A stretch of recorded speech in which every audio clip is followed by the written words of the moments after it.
Somewhere, way off, there was an old-fashioned fire engine charging along to intercept his dream, hissing, "Lister! Lister!" in between its primitive clanging. He slowly floated awake to find his left side completely paralyzed from the unyielding pressure his coma-tired body had inflicted on itself. Where was this place? The walls were grey and unmarked. A dull strip light farted its bleak radiance into the tiny room from overhead. He'd been in this kind of place before, yes. If he was right, he would turn his head and see bars. He turned his head. Next best thing, wire mesh. He was in some kind of cell. He swung his good leg over the side of the bench, dragging its unresponsive partner along with it. Hanging onto the bench with his right hand for balance, he swung his left shoulder several times until his limp hand flopped up onto his lap, and he could check his watch. 6:36. This was good. He knew where he was. He knew the time. Now, if only he could remember what the Smeggy was doing here, all would be right with the world. Again, he heard the hissed, "Lister! Lister!" and the dull clanging of an enamel cup against metal mesh. The voice sounded familiar. "Can you hear me, old building alone drinking buddy?" Oh, my God, it couldn't be. "Peterson," he called timidly. "That's right. I knew I recognized that smegging snore." What was going on? He hadn't seen Peterson in 2 years, not since he and Chrissy had been reassigned from Red Dwarf to the Europa test base. What was the mad Dane doing in the next cell? Had it all been a cruel dream? "Peterson, where are we?" Peterson's laugh rattled the mesh in Lister's cell. "Ha! That's my old drinking buddy, all right. We're in some kind of prison, is my guess." "But we're on Europa, right?" "Could be. Yes, I think so.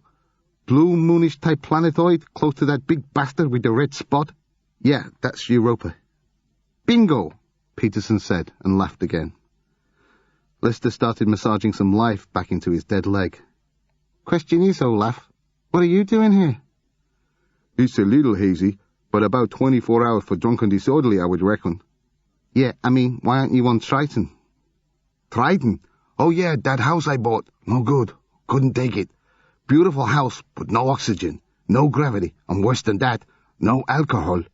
Those sly bastards won't even let you smuggle it in honestly. I mean, hey, I don't mind floating around a 25-bedroom mansion in a spacesuit 24 hours a day with no neighbors for 1,000,000 miles or so, but doing it sober was such a drag. So I signed back up on the Dwarf. Incidentally, the house is on the market if you're interested." "Red Dwarf's here, in space dock?" Could that be possible? That big ogre of a rust bucket had been all the way to the edge of the solar system and back here, with 18 months of mining in between. Could it really have been 2.5 years since he left? "She's here all right, baby. We put into orbit last night. I came down on the first shuttle to see my old buddy, but no one could find you. So I went to the bar and stayed for a beer or 37 waiting for you to show. Next thing I know, you're snoring in the next cell like a wounded wild hog with asthma." "Is Lou Pemberton still on board?" "Pemberton? Sure. Said I should say hello from him. He's got 2 promotions since you saw him last. Officer class now." Lewis Pemberton, Lister smiled. He wouldn't have lasted 2 months on Red Dwarf without Lou as his roommate. He was the guy who brought Lister and Kachansky back together after their first bust-up, giving them this big speech about passion and how it can blow up and get destructive, and you have to guide the relationship gently into something more stable. It was Pemberton who encouraged him to sign up for night classes in mechanics, even helped him with his homework. No question, you'd be looking at a different Dave Lister right now if it hadn't been for Pemberton. "I was asking around about you, Davy boy. They say you're a responsible fellow now, a father, with kids even." "Twins, Jim and Bexley, just coming up 2 years old." Lister reached into his overall pocket. "I've got a picture, but I don't think I can get it through the mesh." "That's okay, I'll just imagine I've seen it." Peterson paused, then in a dull, flat monotone said, "Well, they are beautiful just like their old man, but I think they have their mother's eyes. Good enough?" Lister grinned. "That'll do, yeah." He popped the photo back in his pocket. "Question is, what's a reliable, upstanding family man like you doing in the drunk tank?" Reality slapped the smile from Lister's face. "I'm in for gross insubordination." "Oh, good. Nice to know you cleaned your act up, being a daddy and all. Hope you didn't chew out someone too important. Nah, Lister grimaced. Only the Admiral. Peterson whistled through his jagged teeth. Smig, you could be in here for weeks. Lister rested the back of his head against the cold brick. Months, even. But wait a minute. I've only got a 4-day pass. There was horror in Peterson's voice. We won't be able to get drunk together. Keys jangled, and Lister looked up to see the SP on the guard's white helmet bent towards the cell's keypad. The door sprang back, and the guard said, You're out of here, friend. Lister straightened and stretched. I'm free. Ace stepped into the doorframe. Special clearance, Operation Wildfire. Lister stepped out into the corridor. Really? You cleared it with the old man? Ace grinned. Let's just say he won't object. Peterson's face was pressed up against his mesh. What about me? He smiled in a way that, on another face, might have come out as coquettish. On Peterson, it looked like a mad, threatening leer. He batted his eyelids. I'm thoroughly sober now, good guardian of the law. The SP turned to face him. Do you have any recollection of the events of last night, friend? Lister folded his arms and settled back to listen. He was going to enjoy this. Not surprisingly, this was a scenario in which Peterson frequently found himself, and, over the years, he polished his responses to such a degree he might be considered a true artist in the field of bullshit. Peterson put on his best contrite and humble look and began. I can't quite remember every single episode of my regrettable misadventures with absolute precision, officer. But I'm sure I behaved in many beastly ways, for all of which I most deeply and humbly apologize.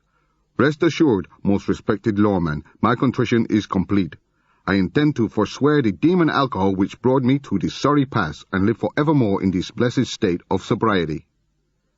So you don't remember, say, racing across the parade ground, singing the theme from the Dam Busters, and bumming the guard post with luminous urine-filled condoms?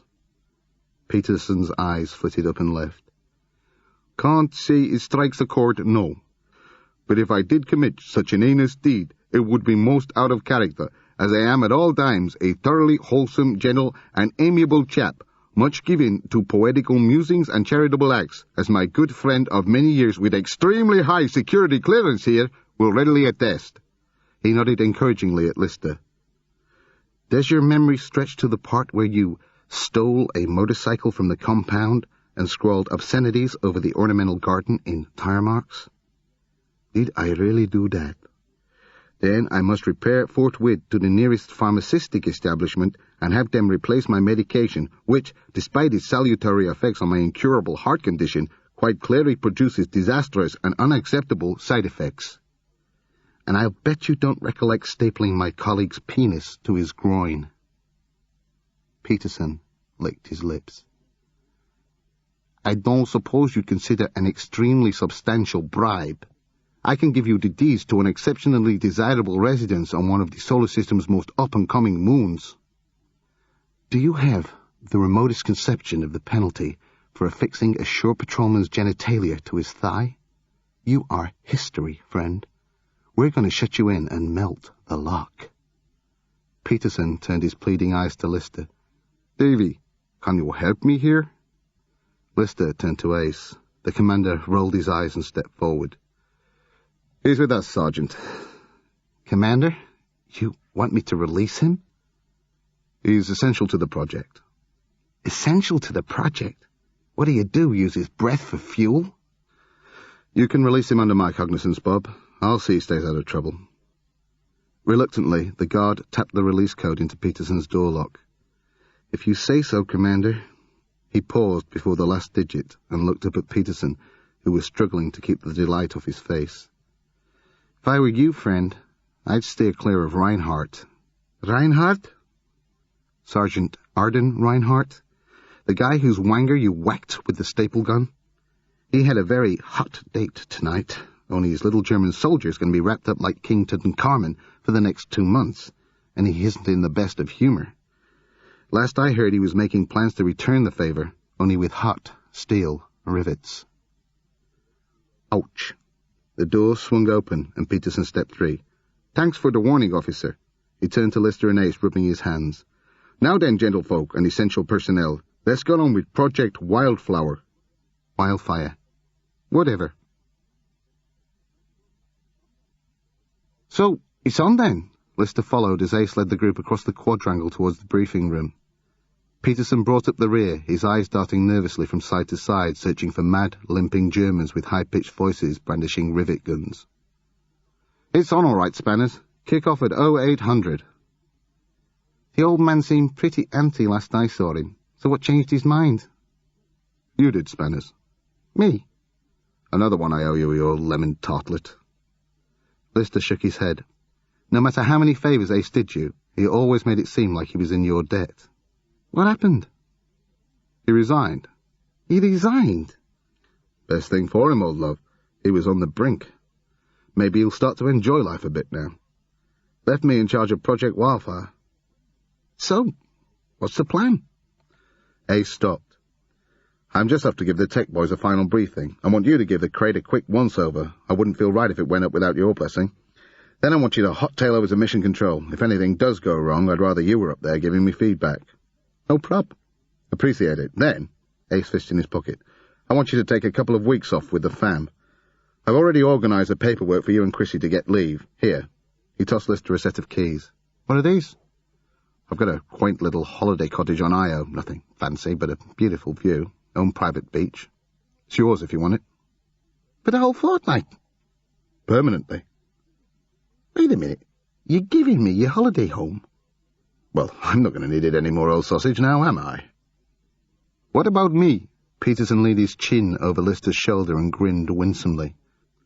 Can I do you any small personal favours in return for extravagant gifts of real estate and such like? What you can do for me, matey, is stay out of trouble. My plan, absolutely. I am a reformed character. You can bet your last penny cent on that, Commander. Ace nodded, flipped an unofficial desultory salute, and headed off to the briefing room. Lister looked at the keys, then at Rimmer's rapidly shrinking figure. He shook his head. What a guy, he said. A prince, Peterson agreed. There's just one thing bothering me. What's that? Where in the hell am I going to get a drink at this time in the morning? A chunk of grey ash tumbled from the tip of the double Churchill cigar and plopped into the bathwater, where it sizzled happily a moment, then sank beneath the sweet-scented foam. Admiral Stinkfoot-no-more Tranter sighed a contented plume of brown smoke into the steam-filled air and slipped deeper into the bath, so that the bubbles formed an Abe Lincoln beard under his chin. He hooked his big toe, which by now resembled a large pink walnut, under the plug chain, and tugged. Slowly the water gurgled away, leaving him swathed in a suit of foam. He climbed out of the tub and padded towards the shower cubicle. He hit the cold tap and thrust himself, cigar and all, into the icy curtain of water, where he stayed until his testicles had retracted almost completely into his body. Clad only in goosebumps, he dripped his way out of the bathroom into his oversized office and squeaked back into his huge leather recliner. He was a free man. His resignation had already been emailed to Central Command. By the time it filtered through the thick layers of bureaucratic incompetence to the correct computer screen, Commander Rimmer and the Wildfire ship would be long gone.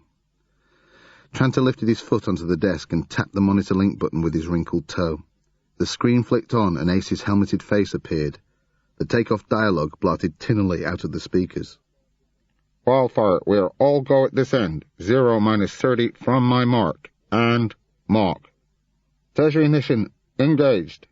Tranter smiled. In less than half a minute, $30 billion of Space Corps spawned Dulix would be winging their way out of this reality for dimensions unknown, and none of the promotion-pinching turd-burgers at Central Command could do a blind thing about it. Of course, their initial reaction would be to take it out on Tranter.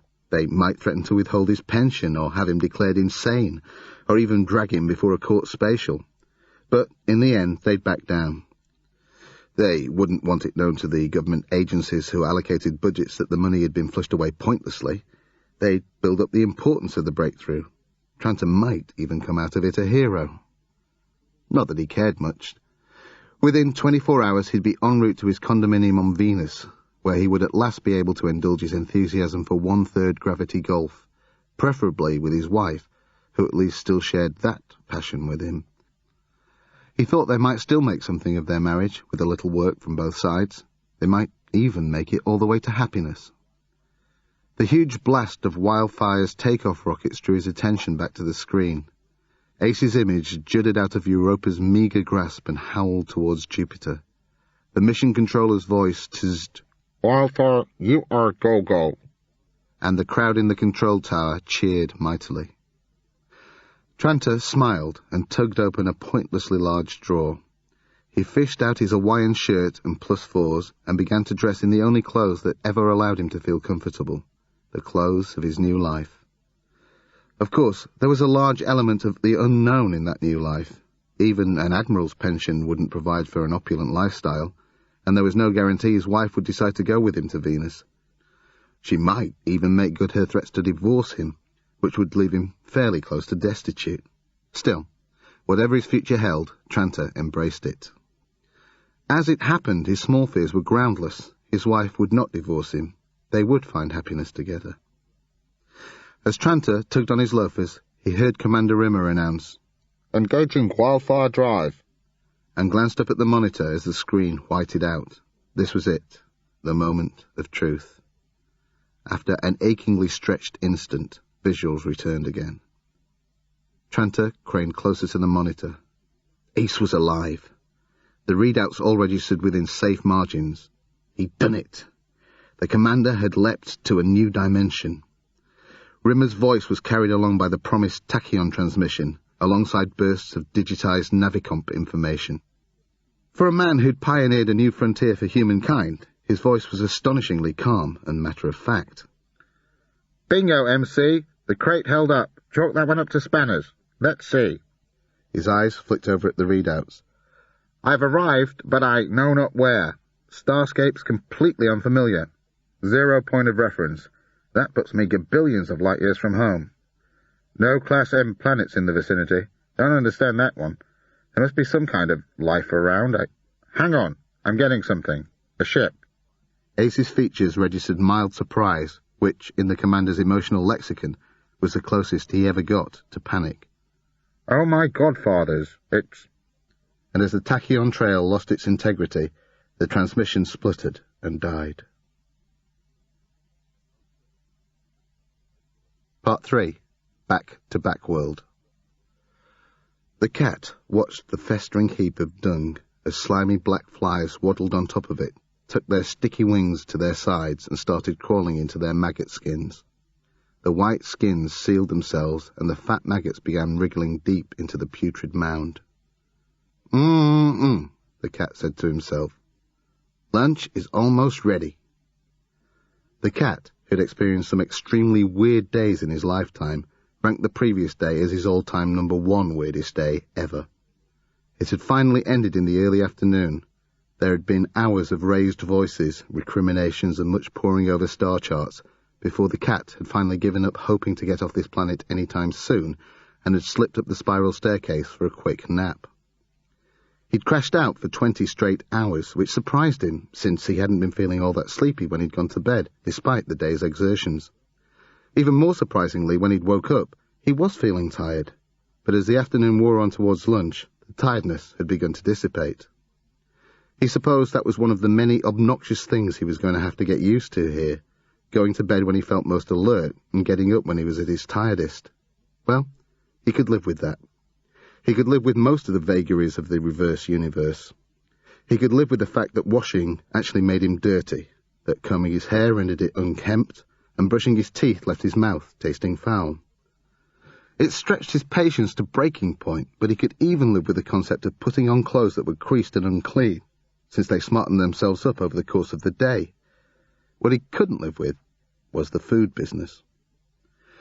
He simply couldn't face the prospect of sucking excreta up through his butthole 3 times a day and regurgitating it neat and processed through his mouth onto a dirty plate. He couldn't even think about taking a leak. So he'd wandered out of Starbug while Lister and Rimmer were still sleeping and headed here to a high point on the mountain, on the blind side of the hillbilly still, to try and wrap his head around some way of throwing himself over the side without falling upwards. And while he'd been sitting and thinking, he suddenly developed an urge to dig a small hole by a bush, and he'd uncovered the dung. Depressing, isn't it? He swung towards the sound of the voice to see Lister picking his way down the narrow path towards him. You should worry. I've had to put up with it for 3.5 decades. The cat turned away and looked down into the green valley below. You're absolutely sure there's no way we can kill ourselves? Lister clambered down and perched on the rock beside him. It's not that bad. You get used to it.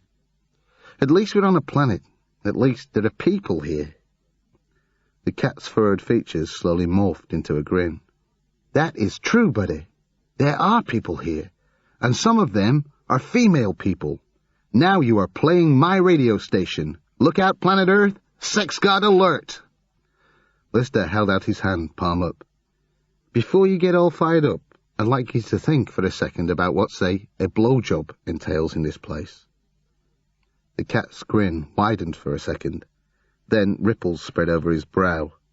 Then the corners of his mouth straightened. Then they drooped like an unwaxed Viva Zapata moustache. Then his nose creased up and headed towards his hairline. Oh, man, he whined. Thank you so much for sharing that with me. Lister grinned. You asked. Suddenly he felt a movement in his gullet, and something churned up his throat and into his mouth. He chewed, some kind of meat. He spotted a bone by the foot of the rock. He held out his hand and the bone leapt up into it. He brought up a chunk of pinkish meat and plastered it onto the bone. The cat's features were still curled up in disgust from the sexual nightmare he just subjected himself to. If he wasn't careful, he was going to spend the next 12 years squinting like Mr. Magoo. What the hell is that? Not sure, Lister regurgitated another mouthful and chewed thoughtfully. I think it's rabbit. He chewed some more. It's good, actually. Lister proffered the bone. Like to spew some up? Not just yet, bud, the cat smiled humorously. Ask me again in a couple of centuries. Lister shrugged, withdrew the bone, and hawked another chunk of meat onto it. Suit yourself. Listen, me and Crichton are thinking of getting our heads together back at the bug before Rimmer wakes up. Trying to sort out some kind of plan without the Queen of Panic flapping around. Plan? I know the plan. The cat spotted a small rock tumbling up the mountain's face towards him. He reached out and caught it. We sit here for the next 10 years, sucking duty up through our buttocks. It's not quite that simple. Come in. Just give me a second. I have to. I think I need. He nodded over at the pile. No sweat. Lister crouched on the rock and leapt a good 10 feet up onto the track. See you in 10. The cat watched him hike off back towards the cave, then looked back at the hole and wondered if it might be possible at least to starve himself to death. Lister had brought up an entire shank of the rabbit by the time he reached Starbug. There was a plate on the scanner table with more bones on it, so he dumped the joint he just regurgitated onto the plate and picked up another bone as Crichton stepped in from the small kitchenette that led to the midsection opposite the cockpit. Ah, you found lunch, sir. Lister waved the bone. Where'd it come from? The waste disposal unit regurgitated some bones. Close analysis indicated they probably belonged to a creature of the Oryctolagus cuniculus genus, a burrowing, gregarious, plant-eating mammal with long ears and a short tail, varying in colour from brown. It's a rabbit, right? That's what I just said, sir. I found a suitably dirty plate and arranged the bones on it. Oh, he peered at the plate. You've already disgorged a portion. Yeah, you better get the barbecue ready. We're going to have to uncook it soon. After which, presumably, I take the bloody raw dead carcass and try to insert it whole into its skin. Lister nodded. That's my guess, yeah. I reckon you'll find some sort of trap to stick it in. Leave it out overnight, and bingo, come morning he'll be frolicking around and gregariating with all his bunny friends. Crichton brightened. Wonderful. I like a meal with a happy ending. So, I guess that sorts out where all our food's going to come from. Where? Rimmer climbed down the spiral stairway, yawning and stretching. Lister tried to hide his disappointment. Trapping, hunting and fishing. We're living wild for the next 10 years. The cat staggered bandily in from the airlock. He looked harrowed and gaunt, as if he'd just spent a year in solitary on Devil's Island and topped it off with a 6-month stopover in the cool room at Alcatraz. I can't take it. Please, somebody shoot me in the head. Look, Lister handed the cat a bone. There's no point in bleating about it. We're stuck here. You're going to have to start looking on the bright side or go crazy. Bright side? The cat turned the rabbit bone over in his hand. There is a bright side then? There's plenty of positive stuff about this planet. Nobody dies here. Diseases actually make you feel better. Sure, sex isn't quite as much fun this way round, and the toilet arrangements are a drag. But at least we know we're going to be alive and healthy for the next 10 years, which is more than you can say for most universes. Rimmer coiled his arms around himself. Who's to say we're going to make the next flight window? Rimmer, we are definitely going to make it. I, for one, do not intend to spend my twilight years sitting in a high chair glooping apricot and apple dessert over some babysitter.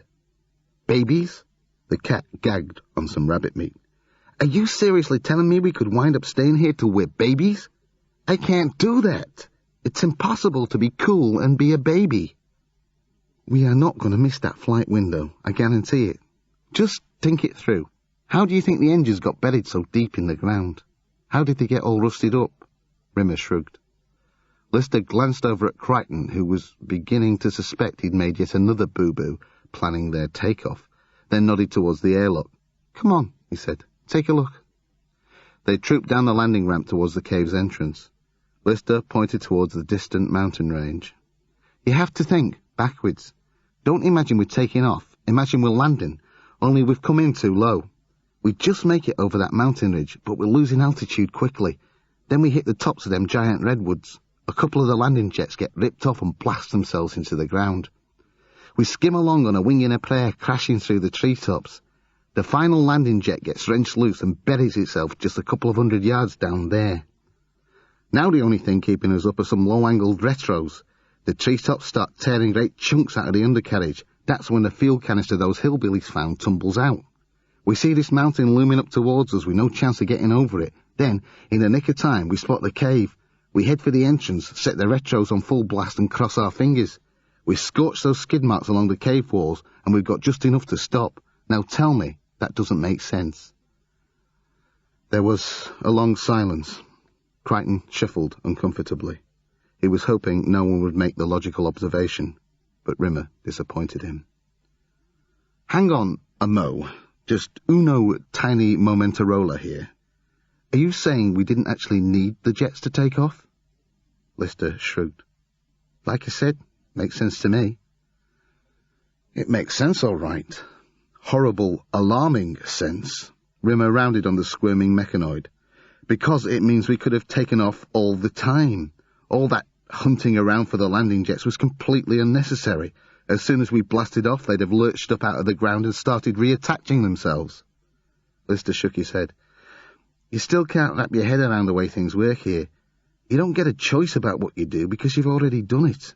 All you're doing is undoing what you've already done. See? Don't try and baffle me with all this reverse philosophical claptrap mumbo-jumbo. We didn't undo it because we didn't try. Rimmer leered threateningly at Crichton. And we didn't try because Captain Rotmind here didn't think it through properly. Lister sighed. Rimmer and the blame thing. Hard work. Fine. The point is, we've got to sort out the work plan. First off, we have to remove the landing jet we've just attached and sneak it back to the hermit's shack.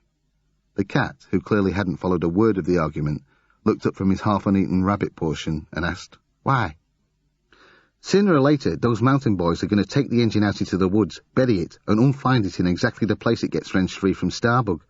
I'm guessing we've patched up the undercarriage to make the bug livable in for the next few years.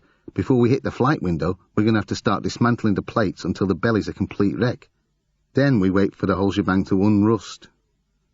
Lister headed back up the ramp to the storerooms to search out the welding equipment. It would be a trial in itself, spending the next decade watching the rust fade away. By that time, he and the cat would be around 15. Teenagers.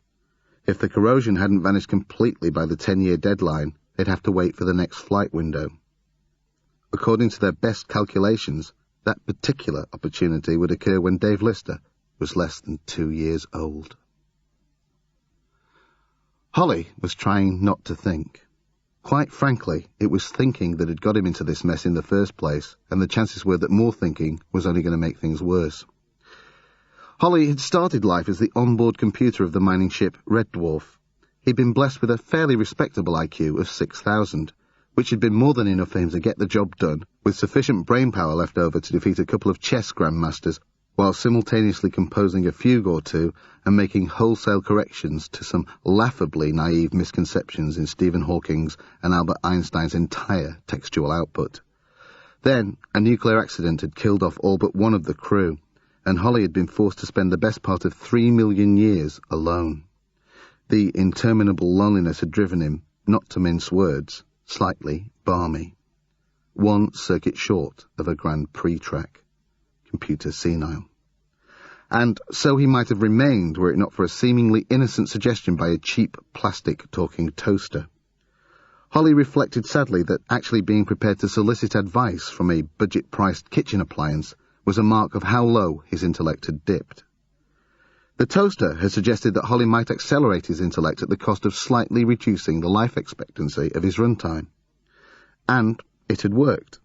Holly achieved a staggering IQ in the high 12,000s, only instead of measuring his life expectancy in terms of millennia, he measured it in milliseconds. Still, in his brilliant state, the paltry seconds allotted to him had been enough for him to formulate a rescue plan. He programmed the ship's navicom to head for the backwards universe. Because of the reverse physics there, operating at his maximum intellect actually increased his lifespan. If only he could have stayed there a few decades, everything would have been just peachy. He would be one super-smart cookie of a computer right now. Unfortunately, he had to return to his own universe where he'd left Rimmer and the cat stranded in Starbug. He couldn't remember now quite why he hadn't brought them with him. Perhaps the trip had been too dangerous for them. Perhaps the stasis booths wouldn't operate if time were running backwards. Whatever the rationale, his genius self had left them there, and he must have had a damned fine reason. Still, he'd managed to prolong his life expectancy by several months, even running at super-intellect level. In order to extend it further, Holly then had to trade off some of his intelligence. He'd reduced his IQ to 3,000, but that only left him a few decades, which didn't seem very long at all. So he'd reduced it again, and again. And the stupider he got, the more it seemed like a good idea to swap more brain cells for more runtime. And now he'd reached the point where he was no longer smart enough to work out either his IQ or his life expectancy. He thought of reversing the process a little, but he found he couldn't recall the procedure. Holly could no longer remember if he'd enjoyed being super smart, but he certainly wasn't enjoying being one bulge shy of an underpants advert.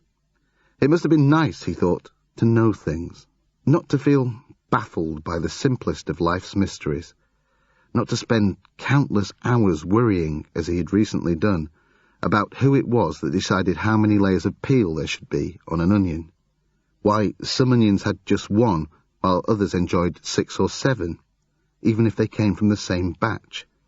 It seemed cruelly whimsical of nature to deprive an innocent onion of sufficient protective mantle, yet to wrap otherwise identical onions in layer after layer of warm brown skin.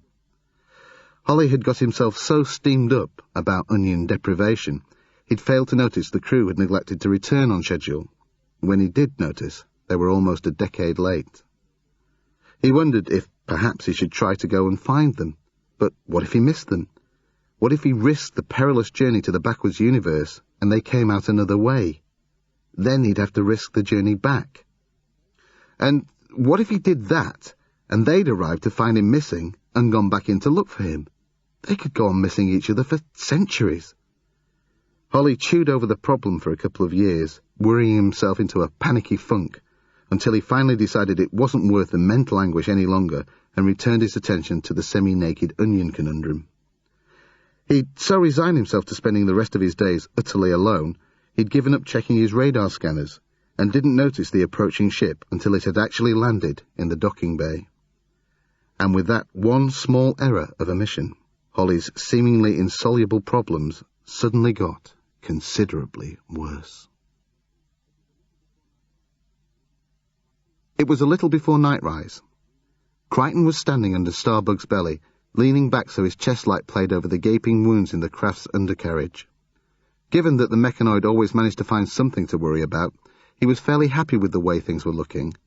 The list of things he didn't want to think about currently consisted of only 2 items, which was just about an all-time record for him. And there were plenty of positive data to ponder. The last decade had seen the rust on the craft vanish completely. Weeks ago they had detached all the welded panels, and, on Lister's impulse, they had carried them to one of the mountain men's shacks and stacked them in a corner.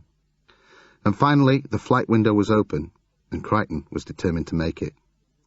All the signs were good. The twisted edges of the rents in Starbug's undersides had grown sharper and shinier. An hour ago, a few had started sucking up smoke. Crichton twisted towards the cave walls. The ruts were starting to smoulder. He checked his internal chronometer and clucked with satisfaction. Time to round up the boys. He couldn't actually say at what point he'd started thinking of Lister and the cat as the boys. It had happened so gradually he'd barely noticed it. A combination of small things, really. Gradually, the 15-year-old Lister had become incredibly moody, and the most innocent query from Crichton could send him into sulk mode for hours on end. He also seemed to need to be left alone more often. He had developed an insatiable appetite for computer games. He would spend hours in the rest quarters feebly plucking at his guitar and singing mournful songs off-key. The most disturbing change from Crichton's point of view right now was that they'd started to play. They could be out in the forest till all hours of the night, climbing trees and staging mock battles with each other. Sometimes they could go missing for days on end. Crichton had warned them the previous morning of the proximity of the flight window, but they'd both developed a bizarre disrespect for any kind of authority, and there was no guarantee they'd bother to turn up at all. The early autumn sun ducked its orange head over the mountains beyond. Crichton waddled up to the cave's entrance and stared out. Just a few weeks earlier, as the bronze leaves had begun to leap onto the trees, a charred trail had started to show itself across the tips of the redwoods. Now it was getting more blatant. Crichton heard Rimmer yawn down the ramp and come towards him. "How's it looking?" "Most propitious." Crichton waved his hands. In the glimmer of the twilight, some of the broken treetops were giving off smoke. Rimmer glanced at his watch. 9:30. "Have they been out all night?" Crichton nodded. "Did you tell them we're looking to leave before 8? Crichton nodded. "I don't suppose they paid much attention?" Crichton shook his head. Rimmer muttered, "Gits," and strolled underneath Starbug. "What bothers me is that pair of irresponsible gimboids are going to have to pilot this damn thing. It's going to be a hell of a ride, crashing backwards through those trees while those two masturbate furiously up front." Crichton turned. "Oh, I don't think they masturbate excessively, sir. Not for young men of their age." "Are you kidding? It's like the bloody monkey house up in those rest quarters. There's more fiddling goes on up there than in the court at Old King Cole. I swear to God they don't even stop during meal breaks." He peered up at the ripped metal around the engine's housing. "There's one thing bothering me about this takeoff. It looks like Lister's prediction was right. We come in low over those mountains and skim across the treetops. What I'm wondering is, why?" "Why, sir?" This was one of the two things that Crichton didn't want to think about. "Yes. Why do we come in so low over the mountains? Why can't we maintain altitude over the woods? It's been bugging me for a while. And this damage," he pointed at Starbug's underside. "I can believe most of it's caused by the treetops, but that big hole in the back, that looks pretty nasty." This was the other thing Crichton hadn't wanted to think about. The rip Rimmer was indicating was indeed more savage than the rest of the damage.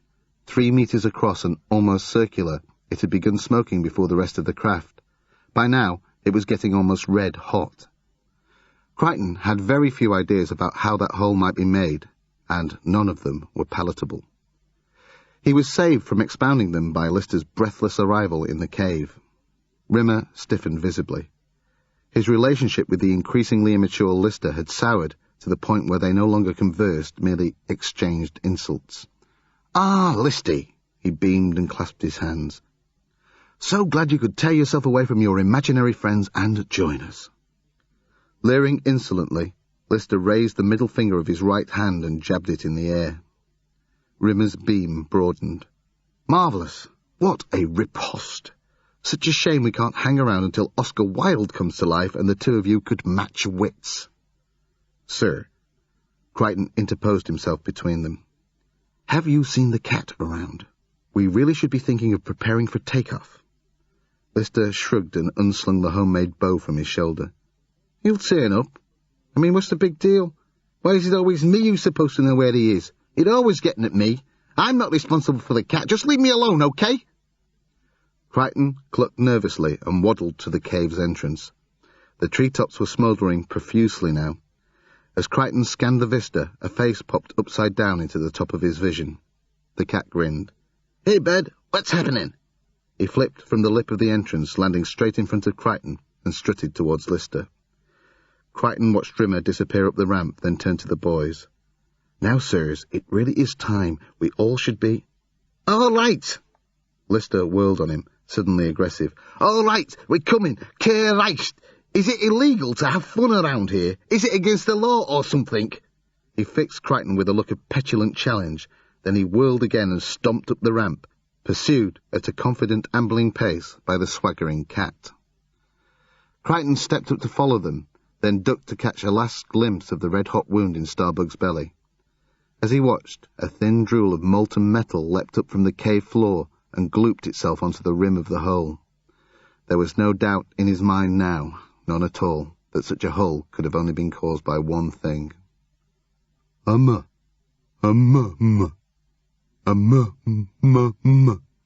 A seriously high-powered, heat-seeking missile.